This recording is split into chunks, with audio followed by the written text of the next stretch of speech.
It's Women's History Month, and this is Heel Talk, where you get the real talk with Burju Shoes. I am Burju Perez, owner and lead designer, and next to me is the brilliant... I'm Hannah. I'm the head of community partnership and sustainability. Right. And it's another one of our favorite months, and that's Women's History Month, because we are pro-women all day, every day. Mm-hmm. Hannah's going to lead us through this conversation initially with her vast knowledge of history, and then we're going to get into it. So excited to be talking about Women's History Month, which is obviously rooted in the feminist movement. We celebrated International Women's Day on March 8th this year. I hope you sent all women in your life the pay gap in whatever region you're in. Anywho, the history of the feminist movement, the history of Women's History Month. The feminist movement started very early on. There are some discrepancies in who started the feminist movement, but it would not exist without women in general. Black women, women of color. But one of the first women's conventions was actually the New York Seneca Convention in 1848. You've probably heard names like Elizabeth Stanton or Susan B. Anthony. Absolutely. Right. Some OG suffragettes, women fighting for the right to vote. So that's what this convention was about. Frederick Douglass was actually also in attendance. But of course, 1848 was before the Emancipation Proclamation, so before, we still have slavery at this time.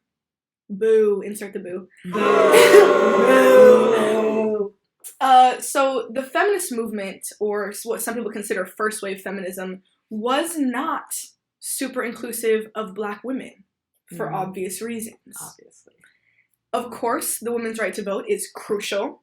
However, specifically Elizabeth Stanton, a lot of her views and her arguments for getting the right to vote was because the 15th Amendment, which was the right for Black men to vote, was being pushed, in her mind, ahead of the women's right to vote, and argued the 15th Amendment did pass before the 19th Amendment, which was the women's right to vote, but Miss Stanton used this as a platform to report very racist ideologies. Oh, we can't vote, but these derogatory Black people can, you know. In the 20th century, we have Black women coming to the forefront of the feminist movement and implementing intersectional feminism. Now, what is intersectionality? Intersectionality is simultaneous oppressions. So when you are faced with multiple oppressions at the same time, it can be that you are woman and queer, that you are Black and woman, that you are Black and queer, you know? Just some examples. There are plenty of oppressions to choose from, unfortunately, the way that we're set up in this world. But that's what intersectionality is. Black women implemented this into the feminist movement and really brought their personal needs to the forefront. One of these organizations was the National Organization for Women, founded by Fannie Lou Hamer, Betty Shabazz, and Ella Baker, and they focused on workplace discrimination, reproductive rights, and so forth. In 1973, another organization, the Combahee River Collective, was founded by Audre Lorde, Sherry Moraga, and Barbara Smith, and they really focused on the intersectionality of feminism. And since then, Black women, in my opinion, have been at the forefront of the feminist movement, making sure that all women are included, that all women are addressed in the feminist movement, in the womanist movement across the globe. Absolutely agree. Yeah, quick history. But at Burju Shoes, I love women, we love women. All femme presenting, women identifying people love you. And we really do work to empower women on our platform. Absolutely. Number one priority. Give them an outlet, a creative outlet, to be able to express themselves authentically and have that freedom and be supported within our community. Absolutely. And there was definitely an ideology shift, I think, in the brand and the social media platform when it went from a primarily Latin-focused dance company to heels dance. I mean, the heels dance industry has grown tremendously. Absolutely. In the past, decade? Yeah, I would say, heels dance has been going on far longer. I mean, you have the Pussycat Dolls, or I mean, even before that. However, it's real quick, intensified rise to popularity, I think, is in the last decade. So from 2012, 2013, 2014, where you see the rise of all the heels classes, lots of heels dance studios, more and more opportunities commercially for heels dancers. Definitely, people like the aesthetic. It is a very, very difficult skill. One, I mean, dancing in general, you're an athlete. You're pushing your body to the limits. Now, doing that in 4, 5, 6 inches, ridiculous. Talk about superpowers. Yeah, talk about a superpower. And even historically, I mean, obviously burlesque has deep roots and was maybe the first form of heel dance. Fact check me, please fact check me. But serious things like that. And I think how heels dance has evolved since then, even though it can be a very kind of sensual or sexually expressive form of dance, it is not just that. And I think we've worked away from the strict objectification of someone dancing in heels. Like similar to burlesque even, where that's kind of meant to be a sensual dance.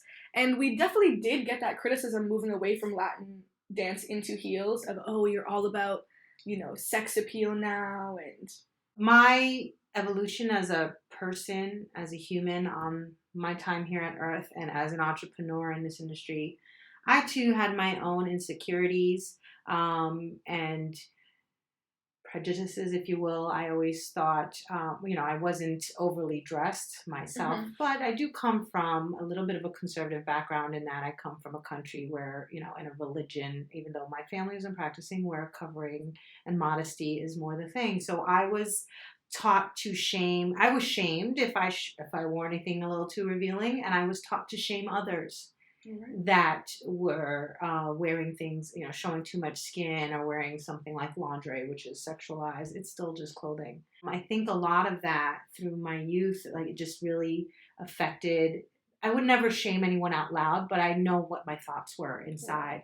And, when heels dance, the genre came into my peripheral, and I saw all these human beings being so confident, so empowered in their sensuality. I had a desire to be that. I've never felt that confident before, again, because I had grown up shamed or shaming. And, I saw these women and humans as free to be whoever they wanted to be. And it wasn't about attracting a person, whether of the opposite sex or not. It wasn't about that. It was about embodying your own feminine energy or whatever felt good. Listen, cute little lingerie piece makes you feel good because you think you look cute. Wear it. It doesn't mean I'm trying to, find somebody. I feel good. And our bodies are beautiful, whether they have clothing on them or we're naked. They are beautiful, and we shouldn't be shamed. I mean, as a mother, the amount of shaming I got for breastfeeding my child in public. I'm feeding a human, and having to always constantly cover, and I'm doing something that's so natural.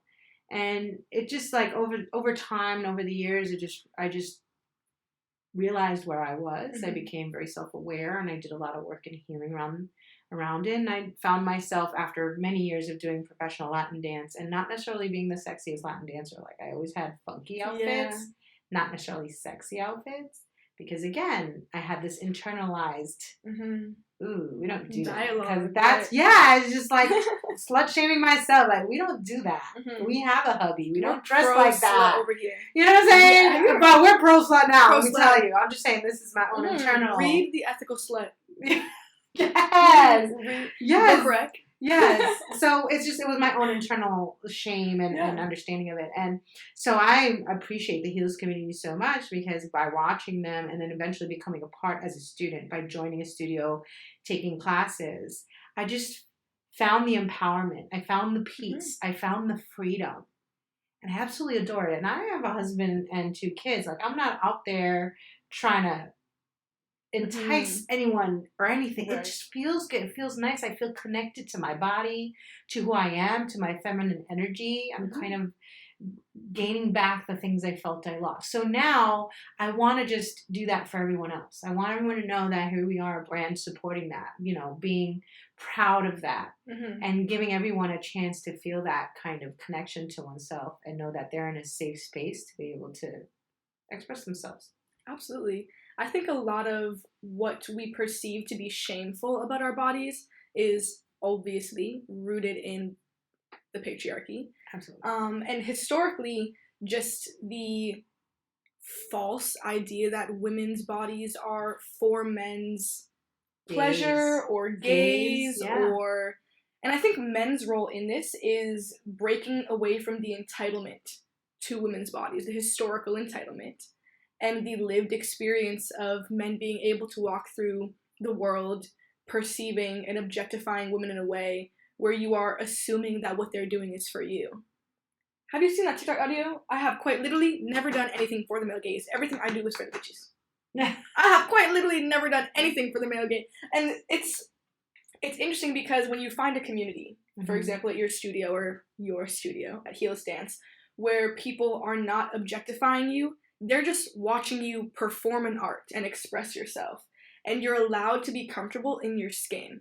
The idea that society does not wants us to be ashamed of the skin that we live in so much that even, Janet Jackson has a nip slip, which is Justin Timberlake's fault, right? And she's fined because it's so shameful that she has a nipple. Like, Justin Timberlake isn't walking around shirtless in half of his performance, you know what I mean?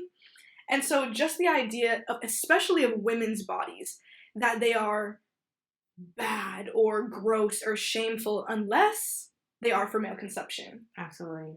It's like we're policed, right? Like, right. It's like, no. And, what's the other side of it is even how much females or women have bought into that patriarchy. And, in fact, we do harm to each other. Like, we'll look at our fellow female or femme-presenting human and be like, oh, my God, why is she, her, they dressing like that? Like, why are they looking for so much attention? Why? And it's unfortunate that we've come to that because we shouldn't. We should be celebrating. And that's what I love about coming to a heels dance class, because no one in there is saying, why is she wearing so little clothing? Why is she dancing like that? Why is she twerking? Why are they doing this? Why are they doing that? Everyone's just like, yeah, bish, you better. Like, be all that and more. Take up space. Yes. Be loud, and it's we always say it whenever we're in our class. We're like, if we could just step out of the studio and experience that, like, how amazing a world would it be where people just celebrating. We're all different. We're all going to look different. And there's ideologies of what the perfect body is. And that's another... That's a whole other heel talk, and just comparing even myself, like, to what my body looked like when I was a dancer to now after having 2 kids, and comparing it to, people half my age in a class looking amazing in these little outfits that I'm like, I want to wear that, but I don't look the same. Like, that internal dialogue is there because of what we've been told is okay, what is beautiful, how it should be displayed, how it should be moved, how it should move, and who all this should be done for. Right. And it's like, where am I? This is my body after all, right? Where am I in this? Right. Like, what if this feels good to me?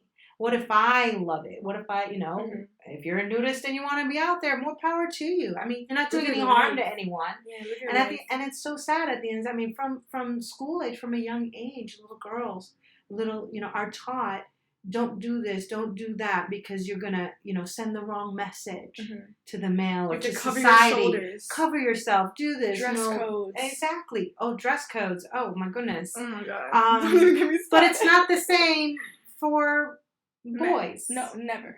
Young males. Never. And it's never the male young male is never taught you should respect the female body. You should honor it. You should also celebrate it. It is not yours to be. You're not entitled. Right. This is another human being with thoughts, feelings, emotions, ideas. And whether they are naked in front of you or fully clothed has nothing to do with the degree of their education, what they know, how, who they are. But the level of judgment that people have for someone because they're dressed a certain way, it's astounding. And it's only towards women, because men are celebrated if they have that ideal physique, gym body, and they're out there, Take off your shirt. Taking off the shirt. That's no problem. But and it's not the same for a female. Yeah, and even for young Black girls whose sometimes some Black women's bodies develop in different ways. some Black girls get hips, earlier in life, or they mature, hit puberty, and the over-sexualization of the hypersexualization, of the Black woman's body is so apparent, even from such a young age. Where I'm a pretty standard-built individual, for example. And even in, when I was 13 years old, I'm wearing the same exact outfit of my white counterpart, who maybe has less fat deposits in certain parts of her body than me, but I'm getting dress coded because I'm distracting to the boys. Maybe the boys' entitlement to my body and to perceiving it and objectifying it and their sexual harassment is distracting to my learning environment. There's no way that I should be, that I should face consequences for young men and boys who have not been socialized to step away from their entitlement to women's bodies. Because unfortunately, it is a part of socialization. Mm-hmm. You know what I mean? Porn. Mm-hmm. First and foremost, Instagram models, the way that beauty standards are purported online, it seems to be directed or marketed for the male gaze constantly.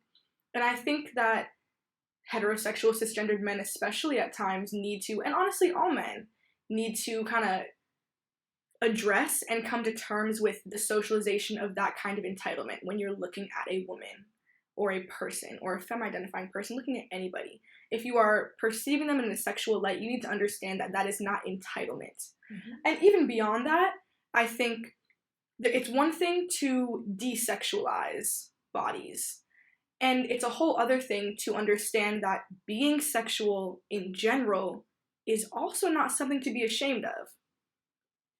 Sexuality is fluid, is pretty widespread, whether you're asexual, whether you are polyamorous, whatever your sexuality is, and whatever way you decide to express that sexuality, it is okay. Mm-hmm. As long as you are not hurting anyone, as long as you are, functioning with consenting adults, then you are not consenting adults is key here. Consenting adults. Everything we say here, this might be an 18+ podcast, but truly, even in heels dance, there was a lot of backlash on the social media accounts when we began posting a lot more heels dancers. Mm-hmm. And you just wanna market sex. And why do you hate sex so bad? Is it hurting you?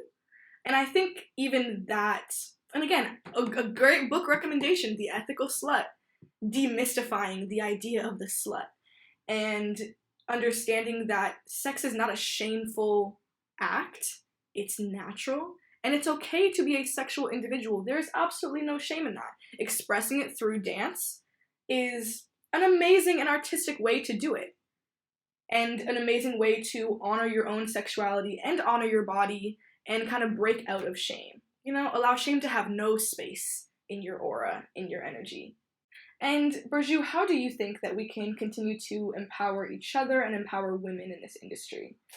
Great question. Actually, internally, I think being surrounded by lean and mean staff of powerful women is empowering for me as well. I just love being around the group that we are and just giving everyone internally their space to excel, right? Create ideas, to create, to add, to evolve the business. So it's not just coming from myself. It's like all of us together as a collaboration.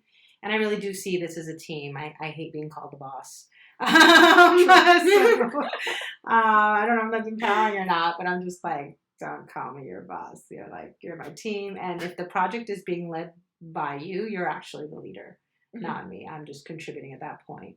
Externally, as far as our audience and our customers and our supporters go, there's a couple of different ways. One is by continuing to always be very inclusive in any campaigns, projects, videos that we produce, making sure we're including all shapes, colors, sizes, types of female representation, and making, and showing it in a way in diverse ways, right?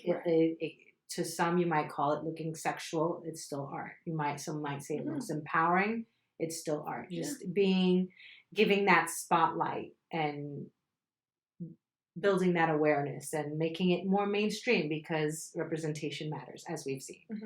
I think also, just being able to feature all different styles of dance through our social pages to our larger audience by showcasing every style of dance, whatever everyone's wearing, and just really showing love and making sure that we guard that safe space, keeping it safe by, addressing any and all comments, positive but negative as well. We don't just delete. We say this is not for you, you need to move on, and try to educate, because a lot of that comes from insecurities within that person. So perhaps maybe they're just one more experience away from learning and changing and growing. So that, and then just actively going to our community through our social channels, like if we're tagged and mentioned, we're just like that cheerleader that's always like, yes, babe, fire emojis everywhere, like slay all day, all the things. And like we have a team of people literally just doing that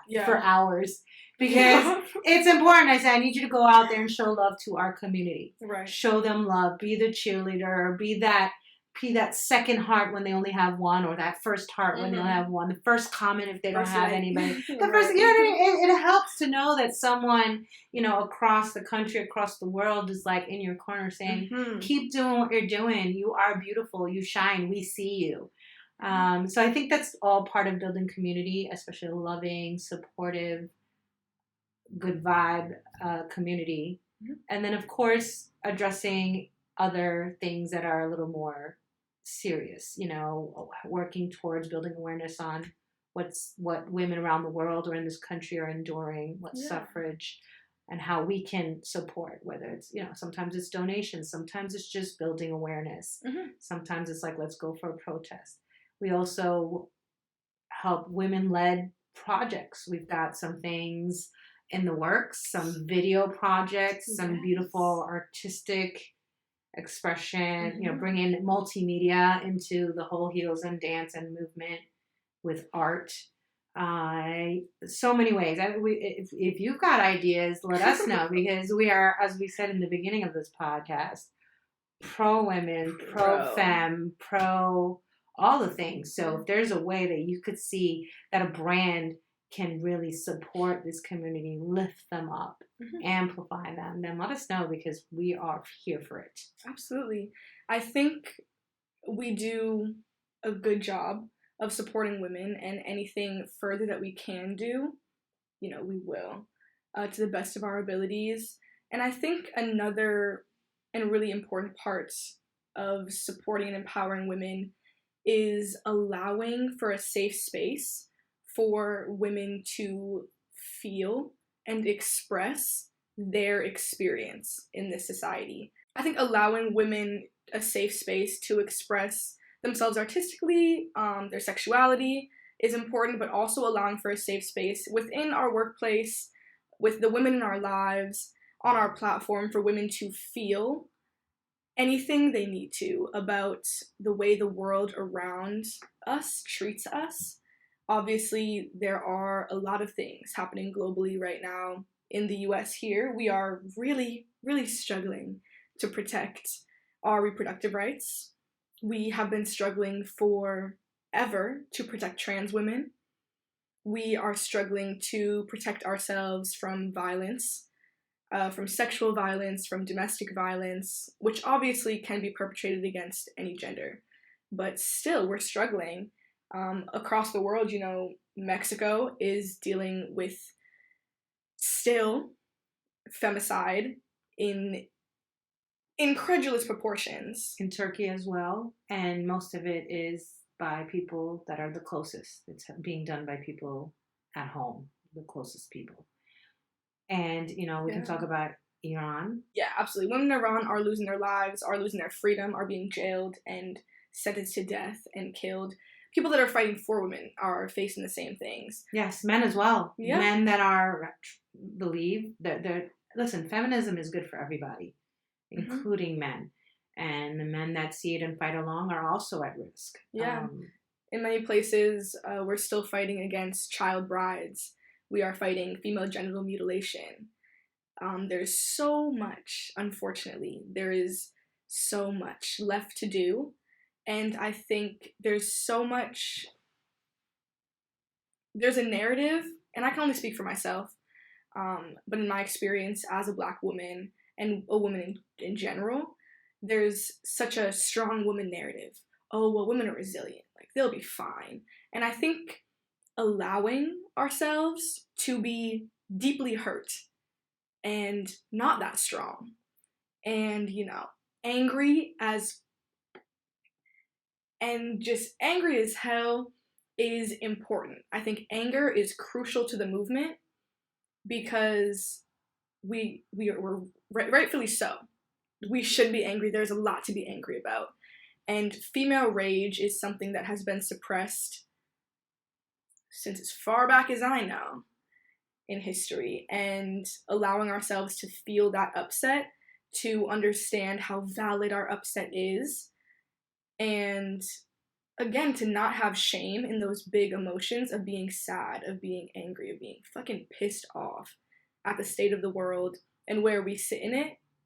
It's crucial to feel those things, and it's crucial to align that anger for change. Audre Lorde has an incredible essay on it, actually, of course, The Usefulness of Anger, I believe. And I think it's really important, even, if I'm having a bad day, if I've faced some sort of prejudicial act out in the world, I'm coming into work and they're allowing me to scream my heads off. Thank you. This is a safe workplace. This is a company and a brand that we are allowed to just feel in, and it's safe. And I think it's really important that as women we support each other in that as well. We have our group rant sessions where everyone can say everything, all the things they're feeling, because it's true. There's a lot of anger. There's a lot of rage, and there's power in that too. That motivates. Anger does motivate. You just get fed up, with it. And I think we need to support each other and be there for each other, and not gaslight each other and say, oh, you're overreacting, and just understand that all of it's real. Your experience may be different than another person's, but this is all very real, and we share it, whether you're experiencing it right now or not. We do all share, and that's why we're not free until all of us are free.